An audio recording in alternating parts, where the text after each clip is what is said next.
Selamat bertemu kembali bagi anak-anak kami sekalian. Ibu harapkan anak-anak dalam keadaan sehat.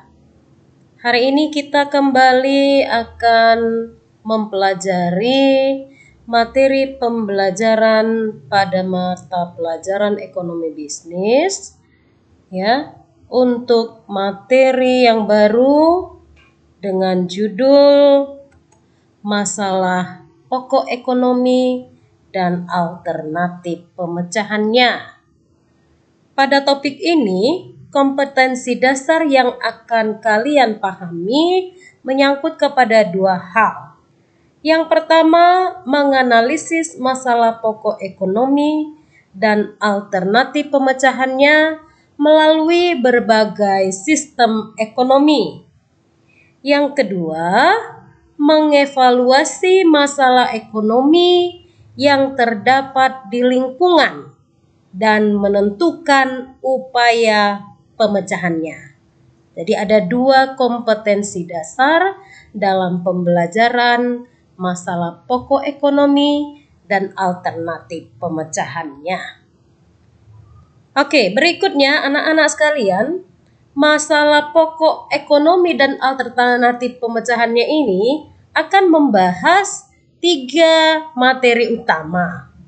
Yang pertama adalah tentang masalah pokok ekonomi.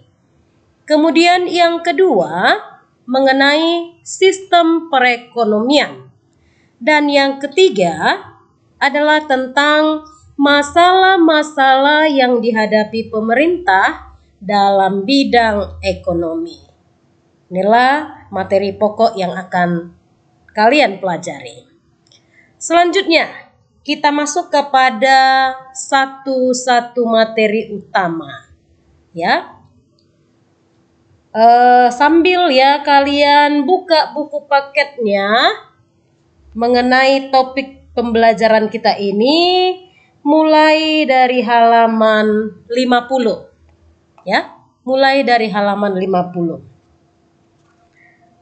Kita masuk kepada materi yang pertama dalam masalah pokok ekonomi dan alternatif pemecahannya ini, yaitu tentang masalah pokok ekonomi. Ya, di dalam masalah pokok ekonomi ini dua hal yang akan kalian pahami, yang akan kalian pelajari adalah tentang permasalahan ekonomi klasik dan permasalahan ekonomi modern. Teori ekonomi klasik ya yang dipelopori oleh Adam Smith mengemukakan bahwa permasalahan ekonomi merupakan satu kesatuan proses yang terdiri dari proses produksi, distribusi, dan konsumsi.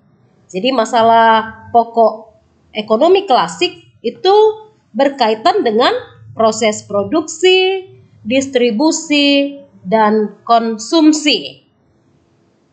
Kesejahteraan atau kemakmuran masyarakat dipengaruhi oleh kemampuan manusia dalam mengelola ketiga hal tersebut di atas, ya, mengenai produksi, distribusi, dan konsumsi. Itu berkaitan dengan bagaimana manusia mengkontrol ya ketiga hal tersebut di dalam kehidupannya.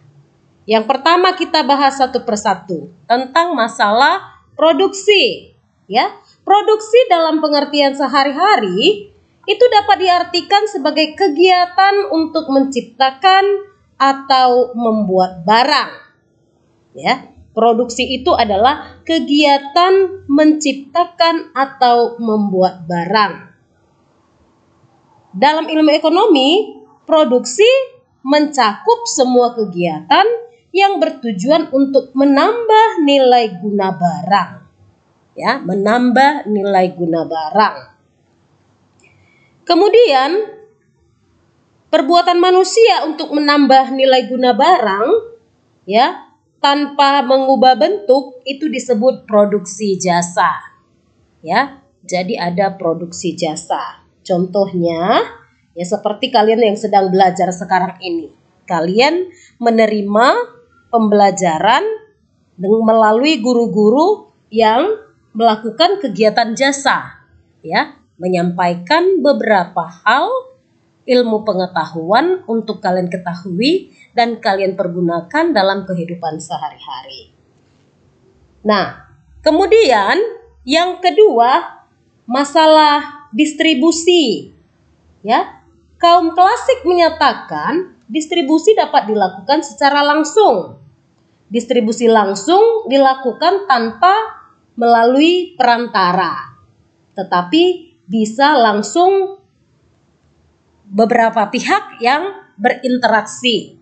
Ya, seperti kalau pada zaman prasejarah, ya, bagaimana manusia memenuhi kebutuhannya, yaitu dengan cara barter. Ya, barter. Hal ini bukan suatu yang asing lagi bagi kalian. Kalian tentunya sudah mempelajarinya, ya, bagaimana kehidupan ekonomi manusia pada zaman prasejarah sampai kepada zaman modern sekarang ini.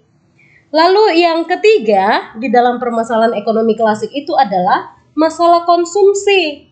Ya, kesesuaian antara barang yang diproduksi dengan kebutuhan masyarakat merupakan permasalahan konsumsi. Oleh karena itu, produsen harus memperhatikan kebutuhan, keinginan, dan kemampuan konsumen sebelum melakukan proses produksi.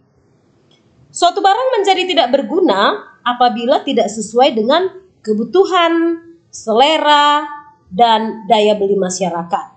Jadi harus dipertimbangkan, ya, masalah pada saat tertentu apa yang dibutuhkan oleh suatu kalangan atau masyarakat untuk keadaan tertentu. Jadi produsen harus dapat melihat hal-hal yang berhubungan dengan kebutuhan masyarakat tersebut. Baiklah, mudah-mudahan anak-anak dapat memahaminya untuk permasalahan ekonomi klasik. Sekarang kita masuk kepada permasalahan ekonomi modern. Ya, dalam permasalahan ekonomi modern, di sana akan ada pilihan, ya, tentang apa, kemudian berapa, bagaimana, dan siapa. Ya, artinya harus dipertimbangkan apa yang akan diproduksi, berapa banyak mau diproduksi, siapa yang akan memproduksi, dan bagaimana ketersediaan bahan-bahan untuk mengolah ataupun menghasilkan barang dan jasa. Nah, inilah yang akan kalian pahami lebih jauh. Jadi kalian bisa baca bukunya lebih seksama untuk lebih memahami hal ini, ya. Apa yang akan diproduksi, bagaimana cara memproduksinya, kemudian pertimbangan-pertimbangan apa mengenai biaya, untung ruginya, ya, kemudian teknologi yang digunakan. Nah, ini semua berhubungan dengan kegiatan produksi, ya. Siapa yang melakukan kegiatan produksi itu dan untuk siapa diproduksi. Baiklah anak-anak sekalian, demikian materi untuk pertemuan kita kali ini. Kita lanjutkan minggu depan dengan materi berikutnya. Mudah-mudahan anak-anak tetap bersemangat di dalam mengikuti pembelajaran dan mengerjakan tugas-tugas yang diberikan tepat waktu. Jangan sampai ada yang tertinggal. Akhir kata, Ibu sampaikan terima kasih, salam sehat, dan tetap semangat.